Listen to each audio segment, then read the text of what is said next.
Mga katigas, nahiwa-hiwa na natin. Nababad na natin sa mainit na tubig. Dapat pinapakulan na 6 hours to. Magta-try lang natin. Binabad lang natin 5 minutes na mainit na tubig.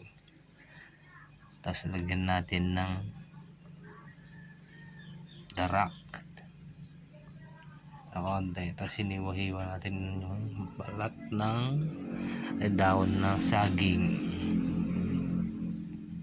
Yan. Tapos lalagyan natin yung gagamitin natin.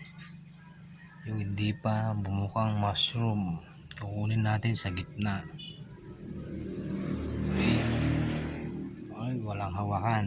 Dapat naka-sanitize mga to. Oh, diba? Yan lang, hiwain natin sa gitna.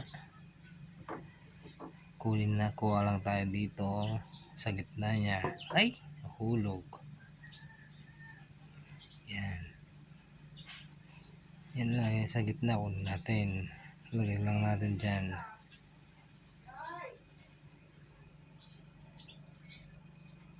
Yan.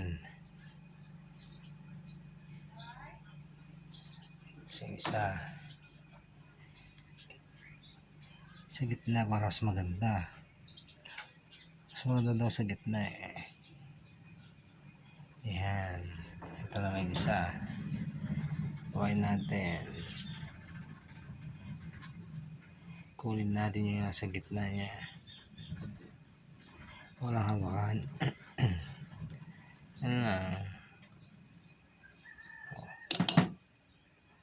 Hindi naman nakasanitize dapat. Yan. Yan lang. Kahit konti lang yan. Pwede na. Culture tayo. Subukan natin. Yun. Huwag natin itong isa dito. Yan. Yan lang. Subukan lang natin kung mag-click ba. Yan. Okay na. Tsaka natin takpan ng papel.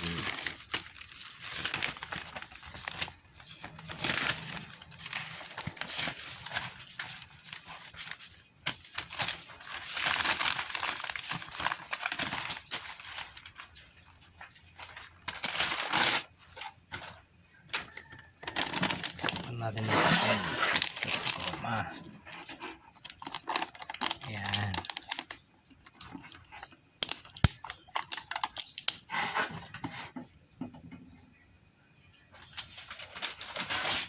Doble natin.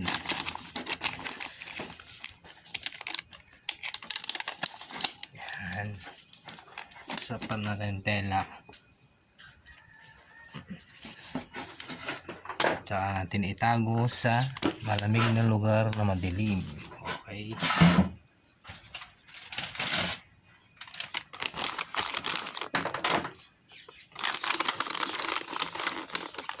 Yan. Lalabas ko to kung success o hindi rin eh.